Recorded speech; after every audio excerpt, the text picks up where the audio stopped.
All right, so for today's filmmaking class, we've already talked about how your sensor detects light. Well, now we're going to talk about sensor sizing and how it affects you. Now, I know there are all those guys with the micro 4/3 sensors running around telling you that size doesn't matter. Well, I'm here to tell you, size matters. So we'll roll right on into it. You've heard phrases like full frame sensor, aps-c, micro 4/3, things of that nature. Well, now we're going to demystify it for you today. The first thing to consider when buying a new camera is the size of the sensor. A great example for comparing sensor size would be the iPhone versus our A7S II. Both cameras have the capability to shoot in 4K, but our Sony A7S II has a full frame sensor, so that's 36 millimeters by 24 millimeters, and the iPhone has a sensor that is 5.16 millimeters by 6.25 millimeters.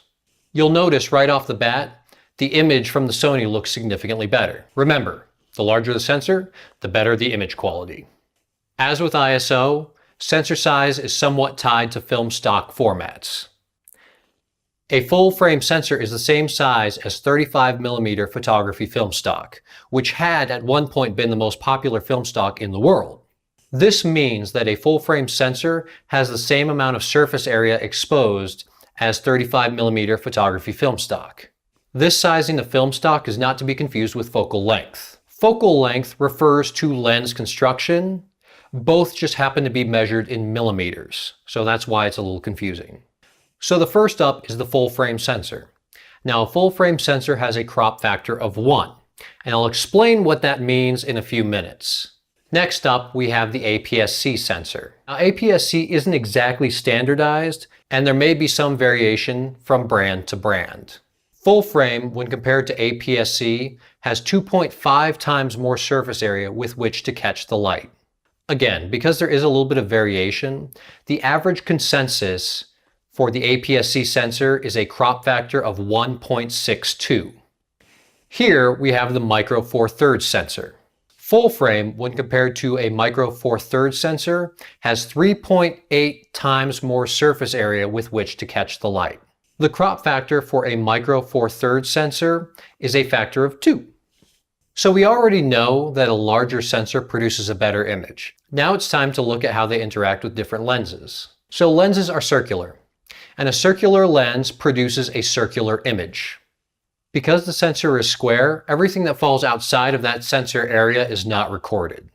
So this is the image that the sensor captures. Now let's say this is an image of a full frame lens on a full frame sensor camera. And yes, there are different lens types for different sensor types. This circle is the whole image that the lens projects. This, again, is the amount that gets recorded. Only the light that hits the sensor gets captured. Now over here is an aps-c sensor coupled with an aps-c lens. You'll get the same exact result because that cropped lens has scaled the light proportionally to match that cropped sensor. And same again with the micro 4/3 sensor and lens. So you can see it's very important that if you have an aps-c sensor that you're getting matching aps-c lenses. Same with full frame, same with micro 4/3. That leads us to the next step. Purchasing lenses to match your sensor.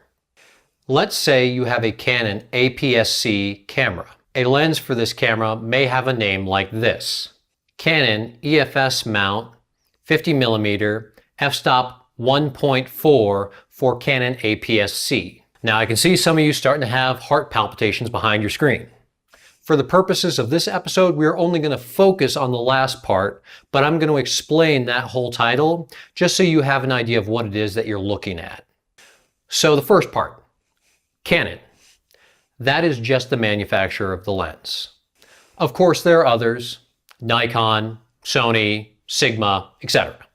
That second part, EFS mount.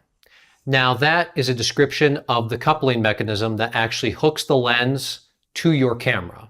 So if you have an E-mount lens and an EF mount camera, say a Canon, they're not going to couple. So you need to make sure that your lens mount and your camera mount match. The mount is the ring around the sensor where the lens connects to the camera body. Canon have their prominent EF mounts, Sony uses E mounts, there are tons and tons of different mount types. So again, just make sure they match. Otherwise, square peg, round hole. Of course, there are adapters, but that is a whole different can of worms that we'll cover later on down the road. Now, back to that description. The 50mm portion refers to the focal length of the lens. The lower the focal length, the wider your field of view. Think about it like this. If you've ever seen a GoPro video, it captures everything in front of it. Now compare that to looking through a telescope. When looking through a telescope, you can't see everything around you, but what you can see appears much closer to you.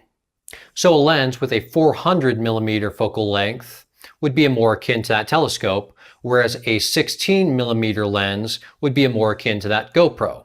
Now that 1.4 f-stop refers to how wide you can get your aperture and how much light you can actually let into your camera.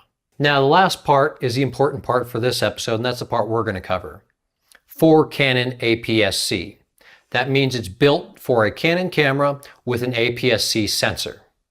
If you have a full frame camera, you'll want to purchase lenses labeled as full frame lenses. Now that's not to say that you can't use an aps-c camera with a full frame lens. Now, remember those crop factor numbers I gave you earlier? Of course you do. You're a studious bunch, but just in case, here's the graphic to remind you. So again, a full frame sensor has a crop factor of 1, an aps-c sensor has a crop factor of 1.62, and a micro four thirds sensor has a crop factor of 2. Now let's take a full frame 100mm lens, just to keep the numbers nice and even, and put it on an aps-c camera, again with a crop factor of 1.62. Now this is the fun part for all you nerds out there like us. Math! As you can see in this graphic, that aps-c sensor is catching a much smaller portion of the image being projected into the camera. It has changed the look of the lens.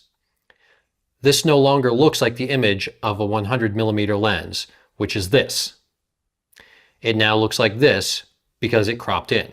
So take the focal length of the lens, 100mm, and multiply it by 1.62, the crop factor for the aps-c sensor, and you get 162.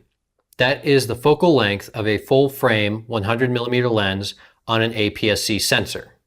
Now, as Gwyneth discussed in her class, that aperture or f-stop determines two different things: light let into the camera and depth of field. Because light intensity does not change with a smaller sensor, that does not affect brightness of the image, but it does change relative depth of field. So if you are at an f-stop of 5.6, you are at a depth of field more akin to a 9.07. You're using the same process to get this number, by the way.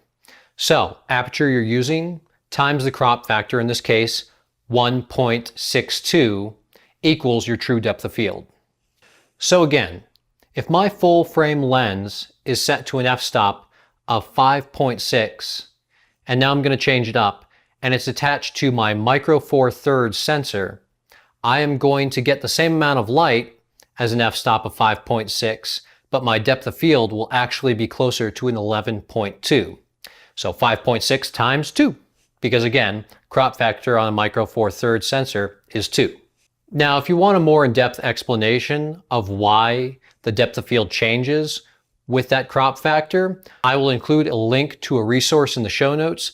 I am simply not smart enough to explain to you the physics behind that.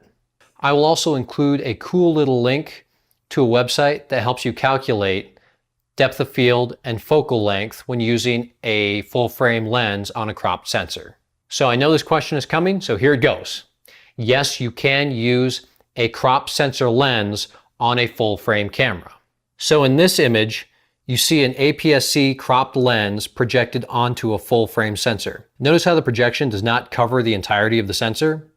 Those areas not covered would appear as dark or black and create heavy vignetting on your image, like this.